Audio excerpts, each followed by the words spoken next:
Hello guys, Pinoy Recap here. Ngayon ay ating tatalakayin ang isang crime thriller na pelikula na may pamagat na Leon the Professional. As always guys, keep safe at stay safe lang po tayo, okay guys? Sa isang kainan sa Italy, may dalawang lalaki na may pinag-usapan tungkol sa kanilang target. Ang isa ay nagpakita ng isang litrato na gusto niyang ipapatay kasama na ang mga detalye na kung kailan nasa syudad ang target. Habang ang isa naman ay nakasuot ng itim at suot ang isang pabilog na sunglasses. At sabay sabi na siya na ang bahala. Inubos niya muna ang kanyang isang basong gatas bago umalis sa lugar. Sa isang hotel lobby, si Mr. Jones ay naglalakad kasama ang kanyang mga bodyguard na nasa isang dosena. Pumasok sa kanyang kwarto at may nakilalang babae. Maya-maya lang si Mr. Jones ay nakatanggap ng tawag galing sa isa niyang tauhan na nasa lobby. Isang taong nakasuot ng itim ay tinutukan ng baril sa mukha ang tauhan ni Mr. Jones. Pagkatapos tuluyang binaril ito at nakakapagbigay ng alarma kay Mr. Jones. Tinawag ni Mr. Jones ang kanyang mga tauhan at sinabihan ang mga ito na maghanda. Pumoposisyon kaagad ang mga tauhan ni Mr. Jones at naghintay sa harap ng elevator. Bumukas ang pintuan ng elevator at sabay pinaputukan ang nasa elevator. Nang matapos na ang putukan, nabigla sila nang nakita nila ang isa nilang kasama pala ito. Umatras ang tauhan ni Mr. Jones at naghanda sila para makalayas sa lugar. Isa sa kanila ang nag-imbestiga sa elevator pero wala siyang nakita doon. Nang biglang may narinig siya ng putok ng baril at siya na may pumunta malapit sa hagdanan. At payuko itong tingnan ang nasa baba nang biglang hinila ng lalaki na nakaitim ang kanyang necktie at dumiretso itong nahulog sa pababa. Lahat nakita ito ng isa sa tauhan ni Mr. Jones sa pamamagitan ng CCTV at nagsimulang hanapin ang hitman. May isang maliit na butas ang binuksan sa bubong at may lumabas na maliit na lubid para sakalin ang tao hanggang mamatay. Samantala, si Mr. Jones ay sinubukang makaiskapo na may tatlong tauhan na naiwan at inutusang tingnan ang terrace. Sumunod naman ang mga ito na naiwan sa loob si Mr. Jones. Na biglang bumagsak ang metal door pababa sa entrance ng terrace. Si Mr. Jones ay nagsimulang nataranta sa takot lalo nang narinig niya ang maputukan sa terrace. Si Mr. Jones ay umatras, kumuha ng maraming armas at telepono. Desperadong tinawagan ni Mr. Jones ang kapulisan at sumandal sa isang cabinet. Sa kadiliman, lumantad si Leon, ang hitman, na may dalang kutsilyo at itinututok sa leeg ni Mr. Jones. May pinakitang isang piraso ng papel si Leon at inutusan si Mr. Jones na i-dial ang numero na nakasulat sa papel. Nakausap ni Mr. Jones ang isang lalaki at sinabihan siya na umalis sa kanilang teritoryo at huwag nang bumalik kailanman. Pinaalalahanan si Leon na siguraduhin naintindihan ni Mr. Jones ang lahat bago siya pakawalan. Umalis si Leon at nagkaroon ng pangalawang buhay si Mr. Jones. Bago umuwi si Leon ay dumaan muna ito sa tindahan at bumili ng gatas. Nang paakyat na si Leon sa hagdanan, nakita niya ang isang 12 taong gulang na babae na naninigarilyo. Tinanong ni Leon ang mga pasa niya sa kanyang pisngi. Sabi naman ng batang babae na nahulog siya sa bike. Nang makapasok na si Leon sa kanyang kwarto, tatlong lalaki ang lumabas galing sa apartment ng batang babae. Si Stan, ang ringleader, ay nakaharap sa dulo ng hallway na nakikinig sa musika habang ang iba ay nakipag-usap sa ama ng batang babae. Napag-usapan nila ang 10% na kulang ng droga na itinanggi naman ng ama ng bata na wala daw siyang kinalaman dito. Sabi ng lalaki na nakausap sa ama ng bata ay di gusto ni Stan na madisturbo habang siya nakikinig sa musika at nagdag pa ng lalaki na mapilitan siyang disturbuhin si Stan kung di siya magsasabi ng totoo. Pero tuloy pa rin itinanggi ng ama ng batang babae na di siya ang kumuha nito. Nadisturbo tuloy si Stan. Tumingin ito sa ama ng batang babae na may halong galit. Lumapit at hinaplos-haplos ito. Maya-maya lang ay inamoy-amoy pa ni Stan ang ama ng batang babae. Sabay sabi ni Stan na alam niya na hindi siya kumuha. Pero dapat alamin din niya kung sinong kumuha nito at babalikan siya bukas ng tanghali. Umalis ang dalawa, iniwan na takot na ama ng batang babae. Samantalang nanood lang si Leon sa pamamagitan ng isang butas sa pintuan. Sa sumusunod na araw, ang batang babae na may pangalang Matilda ay dumaan sa hallway na kung saan ay nandun si Leon. Binigyan ni Leon ng pamuna sapagkat ang ilong niya ay dumudugo sa kadahilan ng sinaktan siya ng kanyang kapatid na babae. Tanong ni Matilda kay Leon kung ganun ba daw talaga kahirap ang buhay. Sabi naman ni Leon na oo. Nag-offer si Matilda na baka gusto ni Leon na bilhan siya ng gatas sa tindahan. Samantala, sa apartment ni Matilda, si Stan at ang kanyang mga tauhan ay bumalik na may dalang mga armas. Winasak nila ang pintuan ng apartment at pinatay ang lahat ng pamilya ni Matilda. Nung bumalik si Matilda, nakita niya ang kanyang ama na patay na nasa sahig na may katabing tauhan ni Stan. Pinilit ni Matilda na maging mahinahon at patuloy naglakad naglalakad diretso sa pintuan ni Leon. Dahil sa nakita ni Leon ang pangyayari ay pinatuloy niya na si Matilda. Balik sa apartment ni Matilda, napansin ng isang tauhanista na si Maki ang family picture na may 3 anak pala ito. Nagutos kaagad na hanapin si Matilda, pero na makita na ang nawawalang droga ng kanyang tauhan ay umalis na lang sila. Habang si Matilda naman ay inalagaan na ni Leon. Nang malaman ni Matilda na isang hitman si Leon, kinumbinsi ni Matilda si Leon na patayin ang pumatay sa kanyang pamilya. Pero tumanggi si Leon. Sa halip ay sinabihan ni Matilda si Leon na turuan siyang maging hitman. Nung una tumanggi si Leon pero sadyang makulit si Matilda at sinabihan si Leon na responsibilidad niya ito. Lumipat ng ibang hotel sina Leon at Matilda at doon tinuruan niya na si Matilda ng mga basics. Maya-maya lang ay pumunta sila sa rooftop para turuan si Matilda sa paggamit ng rifle. Dapat lang na mag-umpisa sila sa rifle kasi ito yung pinaka-basic o para sa mga beginners dahil malayo ang isang hitman sa kanyang kliyente. Tinuruan ni Leon si Matilda sa paggamit ng armas at binigyan ng mga paraan na dapat niyang tandaan. Unang practice nila ay tamaan ng tao sa isang park sa pamamagitan ng paint gun. Nakatutok si Matilda sa isang lalaki at binaril ito. Tinamaan ito sa kanyang tiyan at nagkagulo kaagad ang kanyang mga tauhan at tinakpan ang kanilang amo sabay labas ng kanilang mga baril. Di naman alam ni Matilda na isang malaking isda ang kanyang tinamaan, kaya nagpasya si Leon na tama na muna ang kanilang practice sa araw na yon. Lumipas sa mga araw,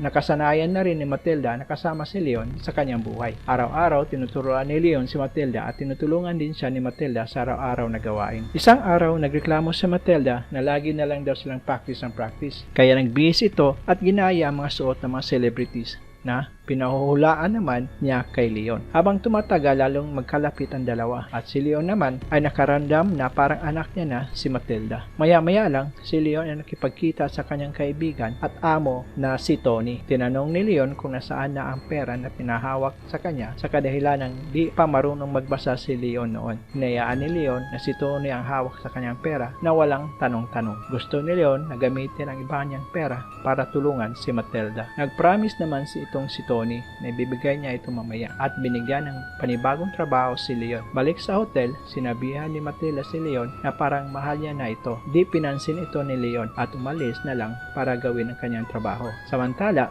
nagdesisyon din si Matilda na lumabas. Pumunta sa lobby si Matilda at pinati ang receptionist. Sabi ng receptionist na ama ba daw niya si Leon. Sabi naman ni Matilda na di niya ama si Leon. Si Leon ay kanyang lover. Sabay alis ito. Pumunta si Matilda sa luma nilang bahay at kinuha niya ang iba pang gamit niya at kinuha rin ni Matilda ang nakatagong pera sa ilalim ng sahig. Nang biglang dumating si Stan at mga pulis. Si Matilda naman ay nakikinig sa mga kasinungalingan ni Stan na ikinuwento sa pulis. Sumakay ng taxi si Matilda para sundan niya si Stan at dito nalaman ni Matilda na si Stan ay isang korap na pulis. Maya lang sa kanilang hotel room, dinalhan ni Leon si Matilda ng regalo pero binaliwala niya ito ni Matilda. Nang dumating ang receptionist kasama pang ibang staff dahil nga sa sinabi ni Matilda at sila'y pinaalis at napilitang maghanap ulit ng titirhan. Nagalit si Leon kay Matilda pero biglang ibinigay ni Matilda ang pera na $20,000 at ibinigay din ang pangalan ni Stan at ang lugar kung saan makikita. Tumanggi itong si Leon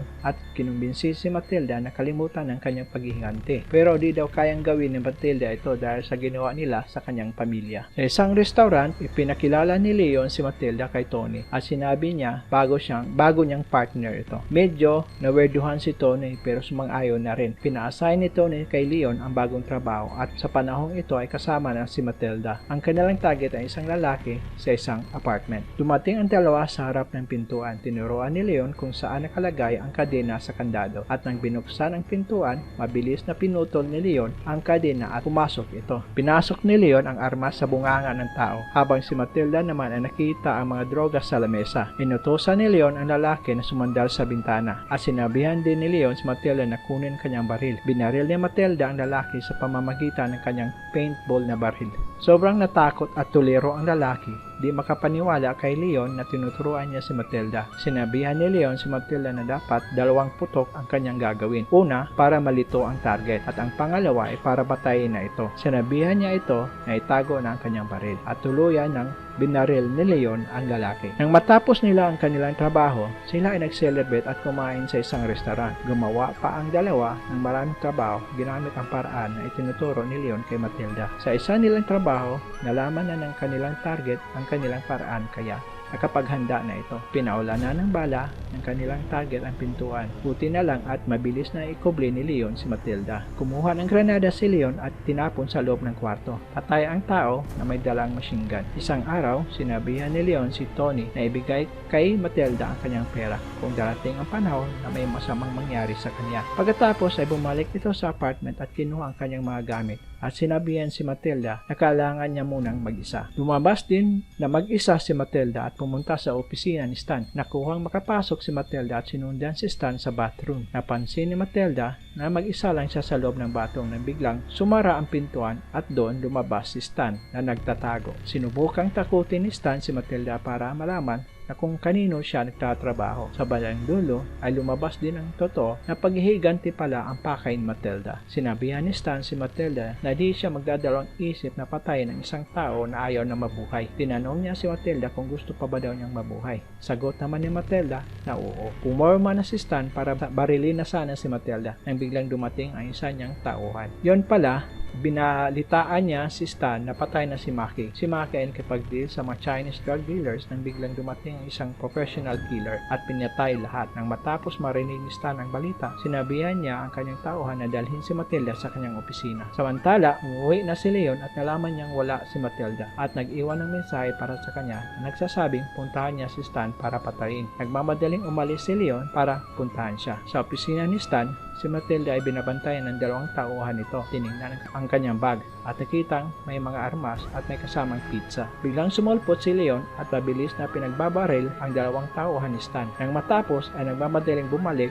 ang dalawa sa hotel. Sinubukan ni Matilda na akitin si Leon sa pamamagitan sa pagsuot ng damit na binigay ni Leon sa kanya. Pero si Leon ay di kumagat dito. Inisip niya kasi baka masaktan lang si Matilda kung sabihin niyang masyado siyang bata para sa kanya. Nagpaliwanag ito na hindi siya magiging mabuting lover para sa kanya. Sumang-ayon naman si Matilda pero sa isang kondisyon. Matutulog si Leon sa tabi niya. Lagi naman daw kasing natutulog si Leon sa upuan. Sa umaga, aalis si Matilda para mag-grocery. Bago pa man siya umalis ay tinanong siya ni Leon tungkol sa kanilang door code. Nang nakaalis na si Matilda, si Leon ay nag-relax muna. Matapos mag-grocery ni Matilda ay bumalik kagad ito. Sa loob ng hotel, linggid ni Matilda na may SWAT na palang naghihintay sa kanya at siya'y dinukot. Naka-full gear ang mga ito. Talagang intention nila ay patayin si Leon. Tinanong si Matilda kung nag-iisa lang ba daw si Leon. Tinanong pa siya kung may susi ba siya sa pintuan at kung may secret code ba daw sila. Ibinigay ni Matilda ang secret code na di tama para maging alerto si Leon. Nabuksan ng mga pulis ang pintuan at handa ng pasukin ang kwarto. Lingid ng mga pulis, si Leon ay tatago sa itaas ng bubong. Isinara ni Leon ang pintuan at pinatay ang ilang pulis sa loob. Pagkatapos, ang SWAT team ay nagpadala na naman ng ilang grupo ng lalaki pero lahat ay patay dahil sa inambus ni Leon. Halos lampas isang dosena na ang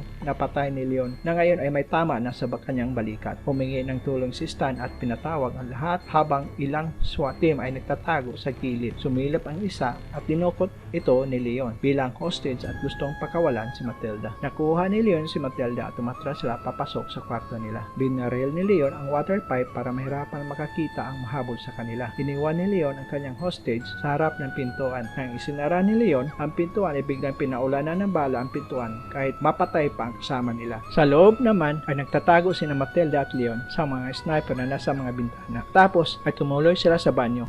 Ginamit ni Leon ang palakol para makagawa ng butas na nasa ventilator at ipinasok si Matilda. Nang mapansin ni Matilda na di kakasya si Leon, si Matilda ay nagwala kasi ayaw niyang umalis na di kasama si Leon. Hinawakan ni Leon si Matilda at sinabihan niya na pagkatapos ng lahat sila ay magsasama na tanging silang dalawa lamang. Sinabihan ni Leon si Matilda na mahal niya ito at sumagot naman si Matilda na mahal din niya si Leon. Naging kalmado si Matilda at tumuloy bumaba sa ventilator. Alam ni Leon na baka di na sila magkikita ni Matilda kaya sumigaw ito ng malakas. Sa oras na yon, ang SWAT team ay pinaputokan ng grenade launcher ang kwarto ni Leon. Nang nawala ang usok sa paligid, ang SWAT team ay pumasok sa kwarto nang biglang may kumaas na kamay na naka-SWAT uniform na di alam nila na si Leon pala ito. Inilabas si Leon, ibinababa sa building. Nasa 200 SWAT team ang nakabantay na nasa entrance at exit. Chinek si Leon ng medic at maya-maya lang ay umalis na ito. Nakita pala siya ni Stan at sinundan siya nito. Nang nasa labas na ng building, may nakitang underpass si Leon na dito higpit na siyang makakaalis palayo sa lugar. Nang biglang binaril siya sa likod ni Stan. Alam na ni Leon na di siya mabubuhay kaya lihim na tinanggalan ng pin ang granada at inabot ito kay Stan at sinabing galing yan kay Matilda. Binuksan ni Stan ang suot na vest ni Leon nang bumulaga sa kanya ang mahigpit 100 ng granada. Ang pagsabog ay ikinamatay ni na Leon at Stan. Samantala, si Matilda ay nagpunta kay Tony para kunin ang pera ni Leon. Pero kahit nanumpa na ito kay Leon na ibigay niya ito kay Matilda, si Tony ay tumangging ibigay pa rin. Sa kadahilan ng bata pa raw si Matilda na humawak ng malaking pera. Binigyan lang ni Tony si Matilda ng ilang libo. Umalis si Matilda at nagpunta sa dati niyang eskwela. Nanumpa naman ang headmistress na tutulungan si Matilda. Lumabas si Matilda sa boarding schoolyard at doon tinanim ni Matilda ang inalagaan na tanim ni Leon malapit sa malaking kahoy. Okay guys, yun muna. Thank you po sa panonood at huwag kalimutan mag-like at subscribe.